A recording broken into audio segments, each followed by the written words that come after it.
আসসালামু আলাইকুম। আজকে টিউটোরিয়ালে আমাদের সবাইকে স্বাগতম। তো গত টিউটোরিয়ালে আমরা যে বিষয়টি নিয়ে আলোচনা করেছিলাম পেব্যাক পিরিয়ড অর্থাৎ বিনিয়োগ পরিশোধকাল পদ্ধতি, আমরা অঙ্কে দেখিয়েছিলাম যে পেব্যাক পিরিয়ড অর্থাৎ বিনিয়োগ পরিশোধকাল পদ্ধতির যে দুটি সূত্র, একটা হচ্ছে যদি নগদ আন্তঃপ্রবাহের পরিমাণ সমান হয়, আর একটা হচ্ছে যদি অসমান হয়। এই বিষয়গুলো নিয়ে আমরা প্রিভিয়াস ক্লাসে আলোচনা করেছি। তো আজকের ক্লাসে আমরা দেখাবো পেব্যাক পিরিয়ড, কিন্তু আমরা আজকে অঙ্কে দেখাবো যে পেব্যাক পিরিয়ড নির্ণয় করতে গেলে আমরা জানি যে তিনটা কলামের প্রয়োজন হয়, ইয়ার CFAT আর হচ্ছে CCFAT। এখন প্রশ্ন হচ্ছে, যদি অঙ্কে CFAT দেওয়া না থাকে, যদি অন্য কিছু দেওয়া থাকে, তুমি কিভাবে পেব্যাক পিরিয়ড তুমি নির্ণয় করবে? সাধারণত অঙ্কে যদি CFAT দেওয়া না থাকে, অঙ্কে তিনটা জিনিস থাকতে পারে। অঙ্কে থাকতে পারে CFBT,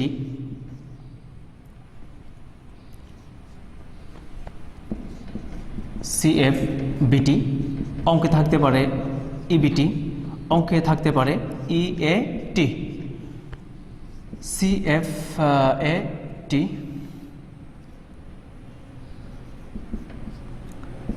এটা তোমাদের মনে রাখার জন্য, যদি অঙ্কে একদম CFAT বলে দেওয়া থাকে এবং অঙ্কে তোমাকে পেব্যাক পিরিয়ড নির্ণয় করতে বলে, তাহলে তোমাকে তিনটা কলামের মাধ্যমে তুমি অঙ্ক শেষ করে দিতে পারবে। প্রশ্ন হচ্ছে, যদি অঙ্কে CFAT দেওয়া না থাকে, অঙ্কে যদি দেওয়া থাকে CFBT, অঙ্কে থাকতে পারে EBT, অঙ্কে থাকতে পারে EAT, তাহলে তুমি কিভাবে পেব্যাক পিরিয়ড তুমি নির্ণয় করবে? আজকে আমি সেই জিনিসটা দেখাবো। আজকের অঙ্কটি গ্রন্থকুটির বই থেকে নেওয়া। তো আমি অঙ্কটি দেখাচ্ছি, একটু দেখো। অঙ্কে লেখা আছে যে একটা কোম্পানি ইজ কনসিডারিং, বিবেচনা করছে অ্যান ইনভেস্টমেন্ট প্রপোজাল, একটা বিনিয়োগ প্রস্তাব একটা কোম্পানি বিবেচনা করছে, টু ইনস্টল, স্থাপন করতে, এ নিউ মেশিন, একটা নতুন মেশিন স্থাপন করতে একটা কোম্পানি চিন্তা করছে। অ্যাট মেশিনের কস্ট অফ টাকা 50,000, যে মেশিনটা তারা ইনস্টল করতে যাচ্ছে সেই মেশিনের ব্যয় হচ্ছে 50,000 টাকা। The facility has a life expectancy of 5 years, এই মেশিনের যে আয়ুষ্কাল সেটা হচ্ছে 5 years, অর্থাৎ 5 বছর। 5 বছর। অ্যান্ড নো সেলভেজ ভ্যালু, অর্থাৎ কোনো ভগ্নাবশেষ মূল্য নেই। দি ট্যাক্স রেট ইজ 35%, অর্থাৎ করের হার হচ্ছে 35%। এজিউমিং, তুমি অনুমান করো, দি ফার্ম ইউজ, এই ফার্ম ব্যবহার করবে স্ট্রেট লাইন মেথড ডেপ্রিসিয়েশন, অর্থাৎ এই কোম্পানি অবচয় ধার্যের ক্ষেত্রে যে পদ্ধতিটি ব্যবহার করবে সেটি হচ্ছে স্ট্রেট লাইন মেথড। এবং the same is the same is allowed for tax purposes. The estimated cash flow before depreciation and tax, CFBT, from the investment proposal are as follows. এবং নিচে লেখা আছে, তুমি ক্যালকুলেট করো পেব্যাক পিরিয়ড, তুমি নির্ণয় করো বিনিয়োগ পরিশোধকাল পদ্ধতি। আমি অঙ্কে বলেছিলাম, যদি অঙ্কে CFAT দেওয়া না থাকে, যদি অঙ্কে CFBT দেওয়া থাকে, কিভাবে অঙ্ক করতে হবে। এখানে স্পষ্ট লেখা আছে যে এস্টিমেটেড ক্যাশ ফ্লো বিফোর, অর্থাৎ CFBT। আমরা জানি যে CFBT এর মিনিংস হচ্ছে cash flow before tax, cash flow before tax, কর পূর্ববর্তী নগদ প্রবাহ। তো ওকে, যেহেতু অঙ্কে CFBT দেওয়া আছে এবং অঙ্কে লেখা আছে, রিকোয়ারমেন্টে বলা আছে যে ক্যালকুলেট পেব্যাক পিরিয়ড, অর্থাৎ বিনিয়োগ পরিশোধকাল পদ্ধতি তুমি তৈরি করো, তাহলে আমাদেরকে মনে রাখতে হবে, যদি অঙ্কে CFBT দেওয়া থাকে এবং আমরা পেব্যাক পিরিয়ড অর্থাৎ CFAT নির্ণয় করতে চাই, আমাদের কলামের প্রয়োজন হবে 60টি। আমি দেখাচ্ছি 60টি কলাম। তো অঙ্কে যে 60টি কলামের প্রয়োজন হবে, 60টি কলাম হচ্ছে, ফার্স্ট ওয়ান লাগবে তোমার ইয়ার, তারপর লাগবে তোমার CFAT, depreciation, EBT, tax, EAT, তারপর হচ্ছে CFAT। যেহেতু আমাদেরকে নির্ণয় করতে হবে আসলে CCFAT,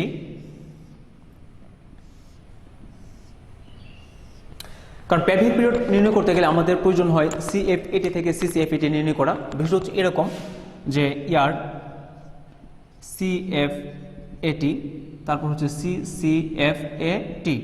মূলত আমাদের প্রয়োজন প্রথমে CFAT যদি অঙ্কে দেওয়া থাকে, তাহলে আমরা বের করতে পারবো CCFAT। যেহেতু এই অঙ্কে CFAT দেওয়া নেই, অঙ্কে দেওয়া আছে CFBT, তাহলে আমাদেরকে প্রথমে নির্ণয় করতে হবে CFAT, তারপরে আমরা CFAT থেকে নির্ণয় করবো CCFAT।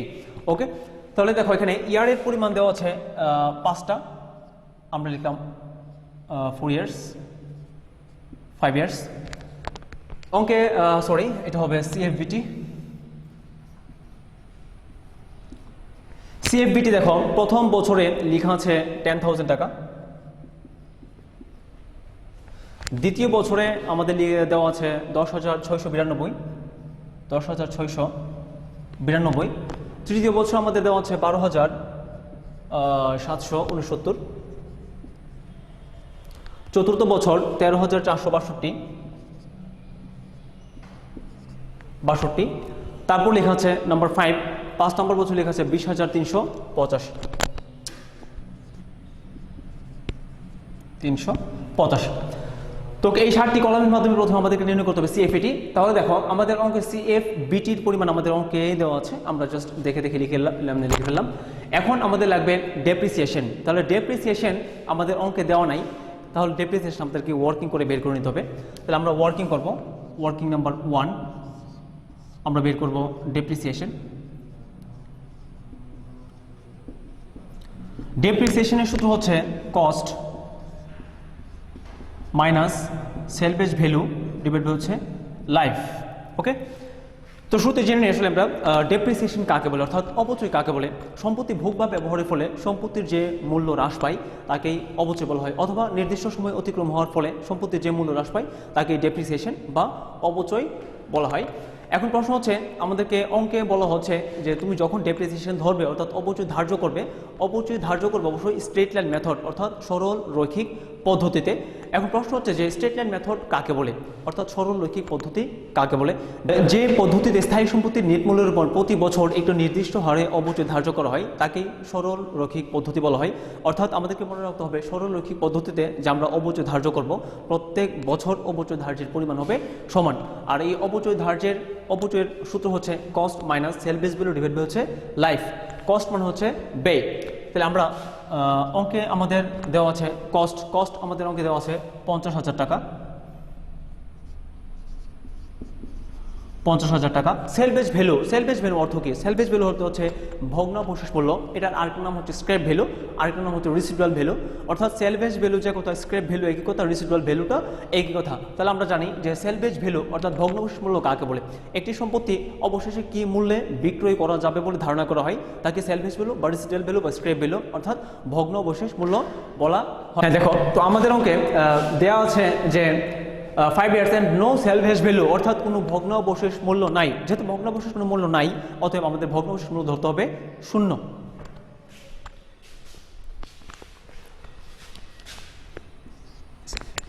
আমাদের লাইফ অর্থাৎ এক্সপেক্টেড লাইফ আমাদের অঙ্কে দেওয়া আছে 5 years। তাহলে আমরা দেবো এখানে 5। এখন যদি আমরা ভাগ করি তাহলে আমাদের আসবে 10,000 অর্থাৎ 10,000 টাকা। তাহলে 10,000 টাকা আমাদের এখানে প্রত্যেক বছর টাকার পরিমাণ সমান হবে। কেন? কারণ অঙ্কে বলা আছে তুমি ব্যবহার করো অবচয় ধার্যের ক্ষেত্রে স্ট্রেট লাইন মেথড অর্থাৎ সরল রৈখিক পদ্ধতি। তো সরল রৈখিক পদ্ধতিতে প্রত্যেক বছরের অবচয়ের পরিমাণ হবে সমান।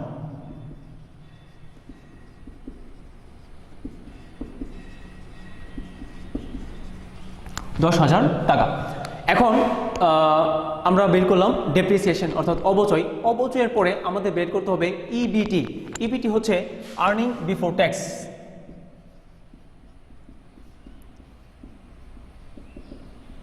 আর্নিং বিফোর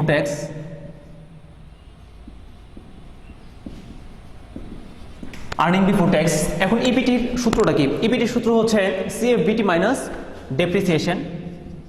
ইবিটি সমান হচ্ছে সিএফবিটি মাইনাস হচ্ছে ডেপ্রিসিয়েশন। অর্থাৎ সিএফবিটি থেকে অবচয়ের পরিমাণ আমরা যদি বাদ দিই তাহলে আমরা পাবো ইবিটি। 10 থেকে 10,000 টাকা আমরা যদি বিয়োগ করি তাহলে আমাদের আসবে 0 অর্থাৎ 0।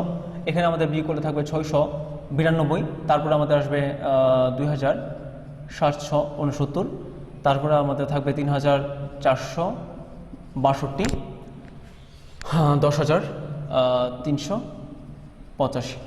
ওকে, তাহলে আমাদের ইভিটি কাজ শেষ। এখন আমরা বের করব ট্যাক্স রেট অর্থাৎ করের হার। অঙ্কে দেওয়া আছে যে ট্যাক্স রেট ইজ 35% অর্থাৎ করের হার হচ্ছে 35%। তাহলে আমাদেরকে জানতে হবে আসলে ট্যাক্স কাকে বলে। ট্যাক্স হচ্ছে কর হচ্ছে জনসাধারণ কোনোরকম প্রত্যক্ষ সুবিধার প্রত্যাশা না করে সরকারকে যে অর্থটা বাধ্যতামূলকভাবে প্রদান করে তাকে সাধারণত কর বলা হয়। অঙ্কে দেওয়া আছে করের হার হচ্ছে 35%। তো এই কর হারটা আমাদেরকে ধরতে হবে ইবিটির উপরে, অর্থাৎ আর্নিং বিফোর ট্যাক্সের উপরে আমাদেরকে এই 35% করের হার ধরতে হবে। তো আমাদের প্রথম বছরে ইবিটির পরিমাণ যেহেতু শূন্য দেওয়া আছে, এখানে যদি আমরা করের হার 35% প্রয়োগ করি তাহলে আমাদের করের হার আসবে শূন্য। তারপর আমরা 692 টাকার উপর যদি আমরা 35% কর ধরি তাহলে আমাদের আসবে 242। তারপরে হচ্ছে 2769 টাকা, এই 2769 টাকার উপরে আমরা ধরবো 35% ধরলে আমাদের আসবে 969। তারপরে 3462 টাকা, অর্থাৎ 4 নম্বর বছরে আমাদেরকে এখানে করের হার ধরতে হবে 35%, ধরলে আমাদের আসবে 1212 টাকা।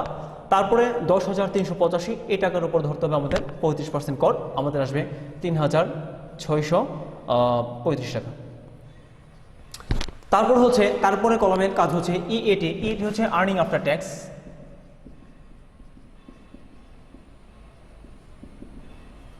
Earning after tax, earning after tax EAT. এই ইএটির সূত্র হচ্ছে ইবিটি মাইনাস ট্যাক্স, অর্থাৎ ইবিটি থেকে ট্যাক্সের পরিমাণ যদি আমরা বাদ দিই তাহলে আমরা পাবো ইএটি। আমরা সূত্রটা একটু দেখে নিই। ইএটি সমান সমান হচ্ছে EBIT minus tax, EBIT minus হচ্ছে ট্যাক্স, অর্থাৎ ইবিটি থেকে ট্যাক্সের হার বাদ দিলে আমরা পাবো ইএটি। যেহেতু এখানে শূন্য, এখানে শূন্য, বিয়োগ করলে আমাদের এখানে শূন্যই থাকবে।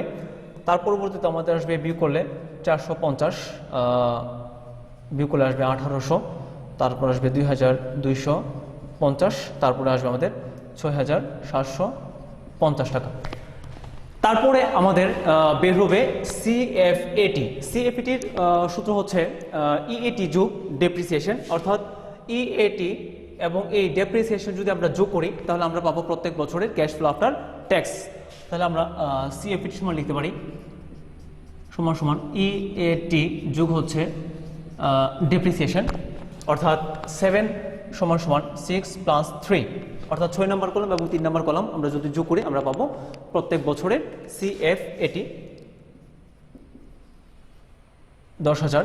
তারপরে আমরা পাবো 10,450, 11,800,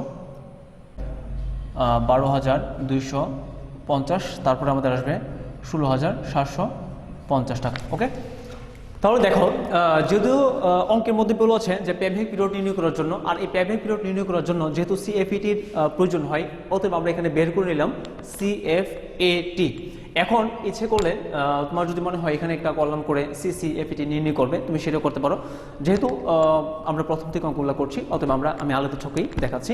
এখন আমরা করব ক্যালকুলেশন অফ সিএফএটি।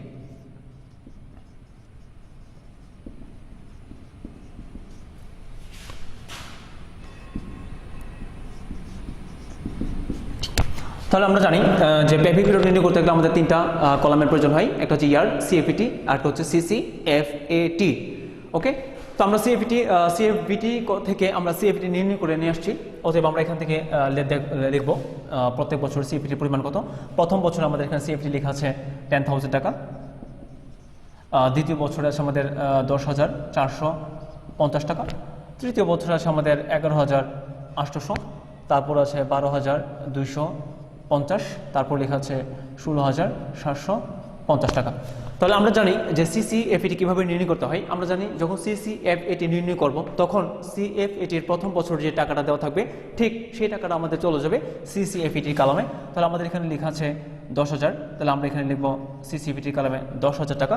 তারপর যদি আমরা ধারাবাহিকভাবে যোগ করি আমরা পাবো 10,000, এই 10,450 যোগ করলে আমরা পাবো 20,450, 500 টাকা, 500 টাকা। তারপর তুমি যোগ করবা 44,500 সাথে 16,250 টাকা, 61,250 টাকা। এখন আমরা বের করলাম সিসিএফএটি। এখন আমাদের কাজ শেষ হয় নাই, যেহেতু আমাদের রিকোয়ারমেন্টে বলা আছে ক্যালকুলেট পেব্যাক পিরিয়ড, আমাদেরকে বের করতে হবে কিভাবে পেব্যাক পিরিয়ড বের করতে হবে। তাহলে আমরা এখন দেখব পেব্যাক পিরিয়ড। তো আমাদের সূত্র হবে 2 নম্বরটা, যেহেতু এখানে আমাদের প্রত্যেক বছর টাকার পরিমাণগুলো অসমান, অথবা আমাদের সূত্র হবে পিবিপি সমান সমান PY plus OI minus CCFAT of PY CFAT of RY। ওকে, এখন আমরা শুরুতেই প্রথমে লিখব যে OI অর্থাৎ অরিজিনাল ইনভেস্টমেন্ট, মূল বিনিয়োগ কত। আমরা জানি এই প্রজেক্টের এই অঙ্কে মেশিন কস্ট অর্থাৎ মূল বিনিয়োগ ছিল 50,000 টাকা। তাহলে আমরা লিখবো এখানে 50,000 টাকা মাইনাস, তারপর আমাকে দেখতে হবে যে এই 50,000 টাকা আমার কত নম্বর বছরে এখানে উঠে আসছে। তাহলে 50,000 টাকা এখানে আমাদের উঠে আসছে 5 নম্বর বছরে। তাহলে 5 নম্বর বছরে আমার টাকাটা কাভার হয়েছে। তাহলে 5 নম্বর বছরে আমি লিখতে পারি RY অর্থাৎ রিকাভারি ইয়ার, অর্থাৎ আমার টাকাটা পুনরুদ্ধার হয়েছে 5 নম্বর বছরে। তাহলে আমি বলেছিলাম যে বছর রিকাভারি ইয়ার হবে তার যে পূর্ববর্তী বছর, তার পূর্ববর্তী বছর হবে প্রিভিয়াস ইয়ার। তাহলে আমাদের পূর্ববর্তী বছর হচ্ছে 4, এখানে আমরা লিখতে পারি প্রিভিয়াস ইয়ার। তাহলে আমরা এখানে লিখতে পারি PY মানে প্রিভিয়াস ইয়ার হচ্ছে আমাদের এখানে 4 প্লাস আমরা মূল বিনিয়োগ লিখলাম এখানে 50,000 টাকা। তারপর এখানে লেখা আছে CCFAT, আমরা যাব CCFAT কালামে। CCFAT কালামে গিয়ে আমরা দেখব কোথায় লেখা আছে F of PY অর্থাৎ প্রিভিয়াস ইয়ার। তাহলে আমরা প্রিভিয়াস ইয়ার হচ্ছে আমাদের 4, আর এখানে শিরোনামে লেখা আছে CCFAT, আমরা যাব CCFAT তে। লেখা আছে এখানে 44,500 টাকা। তাহলে আমরা বিয়োগ করবো এখানে 44,500 টাকা। তারপরে আমাদের নিচে লেখা আছে CFAT, আমাদেরকে যেতে হবে CFAT কালামে। লেখা আছে অফ RY, তাহলে RY আমাদের লেখা আছে 5 নম্বর বছরে। তাহলে আমাদের গেলাম আমরা CFAT কালামে RY অর্থাৎ রিকাভারি ইয়ার। তাহলে আমাদের রিকাভারি ইয়ার হচ্ছে এখানে এটা 16,750 টাকা। এটা হচ্ছে আমাদের 5 নম্বর বছরের CFAT অফ RY 16,750 টাকা। ওকে, এখন বিয়োগ করো 50,000 থেকে 44,550 টাকা বিয়োগ করলে আমাদের থাকবে 5,500 টাকা। 5,500 টাকা, নিচে থাকবে 16,750 টাকা। এখন 5,500 ভাগ করে 16,750 সাথে যোগ করো 4, যোগ করলে আমাদের আসবে 4.33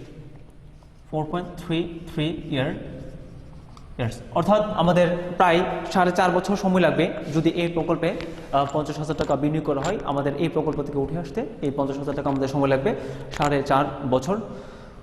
তো ওকে, সকলকে ধন্যবাদ। আজকের ক্লাস এখানে শেষ করছি। পরবর্তী ক্লাস দেখার আমন্ত্রণ রইল। সবাইকে ধন্যবাদ। আসসালামু আলাইকুম।